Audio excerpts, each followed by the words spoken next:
to try this woman out. Okay, she was it. Okay, to see something like that happen is startling for your life. Okay, and I'll tell you why. Because when I became a teenager, you know, she had worsened out.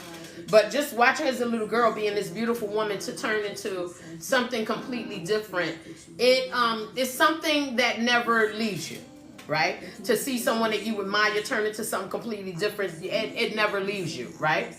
So, you know, to see something like that happen today, it wouldn't be the same, right? To see her like that today, someone would actually pull out their camera and take a picture and post it. May she rest in peace. And say, hey, look who I saw. And just laugh and kiki and giggle, right? I wrote this and I wanted to make it more about, you know, with the hip hop in it, because that life in the street, that life. You always see the shows, which I love. Good writing, good acting. You know, New Jack City was one of the first ones I've seen. Then we got Power, right? Shout out to 50 Curtis Jackson for them dope shows, all right? And then we also had The Corner with Charles S. Dutton. Charles S. Dutton did from the perspective that I wanted to see, because there's no balance. Right? We see a lot of crime. We see all of that snowfall, which was excellent. You know, I went to work plenty of days just to watch snowfall. Okay? But I've named all of those wonderful shows to say, where is the balance? All right? Although we enjoy these shows because it's great TV, I would really like to see a show that talks about the child that suffered from the hustler who gave their parents the drugs. What did that child become? You know, what did the parent become? Were they able to live through it? Were they able to get healing from that disease of addiction? Or did they succumb to leaving their lives? Where's that story, right? Did the family heal from it?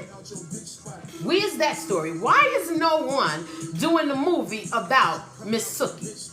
They do the movie about Raekwon and Barkeem and Ray and, you know, and what's a white hustler name? Walter. I don't know. But I'm trying to think of some hustler names. But you would see the movie with these names and the shoot 'em up and the hustling and all the dealings and the shenanigans in the street. But you never see the suffering side of that. Who focuses on that? Because if somebody did, Miss Sookie probably could have been saved. She could have been cured from the disease of addiction. Right? So like I said, when this is happening today and we witness somebody's fall like that, do we still label them the names that we used to call them back then and treat them like they're less than us? Or do we take their hand and put our camera phones down and say, I want to help you today? If I was old enough during that time, I would have helped Sookie because I admired her. I mean, I stole her walk. Okay? So these are things that made me write this poem. You know, are we helping now? You know, come on, fill me in. Are we doing this? Are we helping now? Or are we still stuck on, let's take a picture of it and destroy the person even more? Okay? When we see someone in that condition. You know, let's go ahead and post it and use it as clickbait. Somebody else's life. The disease of addiction is very serious. It's not an addiction. I had to learn in college, I had to take humanities to realize that it is not just an addiction, it is a disease. It is a serious disease, just like I have diabetes. That's serious. Just like somebody might have sickle cell. That's serious. Just like somebody might have HIV. That is serious. Addiction is serious, just like that. What are we doing? So, I wrote this because I wanted to just emphasize on how we are so much focused on laughing and getting the click instead of lending the hand and putting the phone down. Your battery probably dying anyway. Y'all know you got no sense, okay? But yes, put the phone down, because that may be somebody's mama. That may be somebody's daddy. That may be somebody's granny. Grannies was out there, all right? white line. If y'all old school, y'all know that song. All right, listen. I got this new LL Cool J joint on here. Nothing but legends. LL, Rose, and Fat Joe. Where my?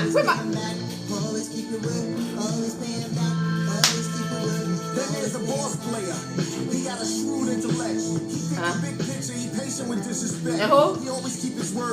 Oh, and Q-Tip on it? It's a lot of queens going on. It's a lot of queens in the building. And I'm saying I'm all right with it. Queens, don't drop the city. Don't drop the city.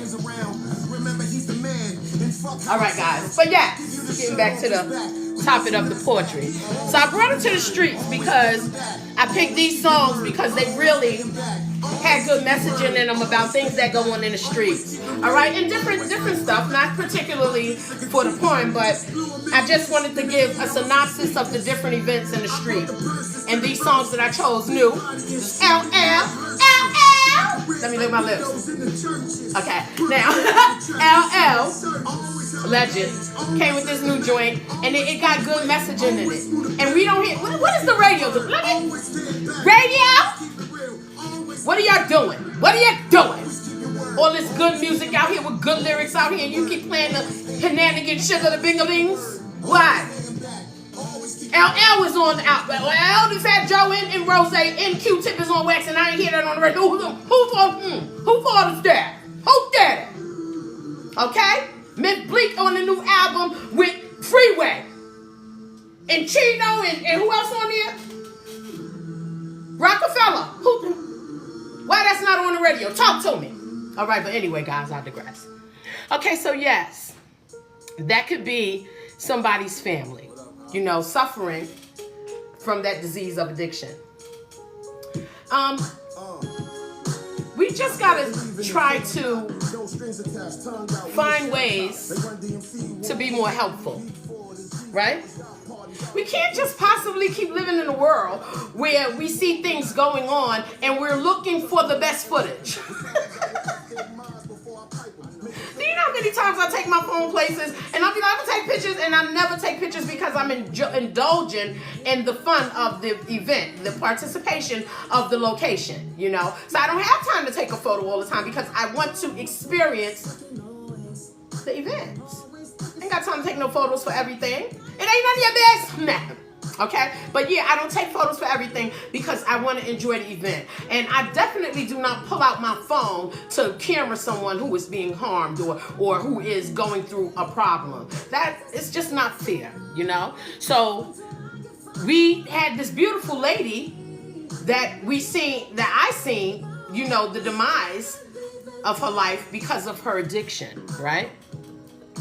And it was just awful, you know, to look at this woman that I admire and see her go through that. It also says beauty does not last, right?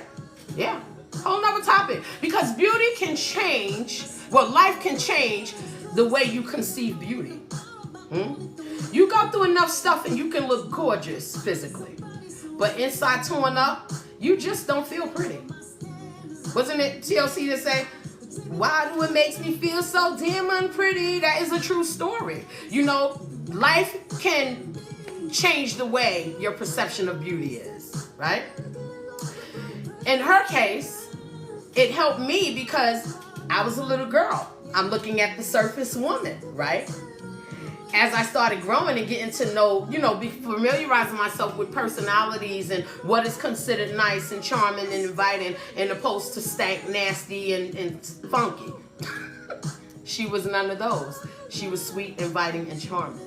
And I got to learn that, knowing her, not fully an adult, because she died when I was still in my teenage years, but I never forgot her because of the walk that I copied from her.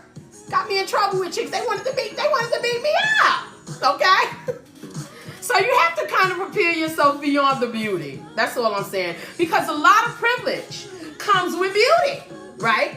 A lot of people get things not because they're smarter, not because they know so much. It's simply because they look good, right?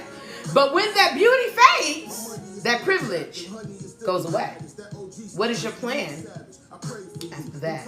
You got to plan beyond the beauty, okay? Because just like many other things are not forever.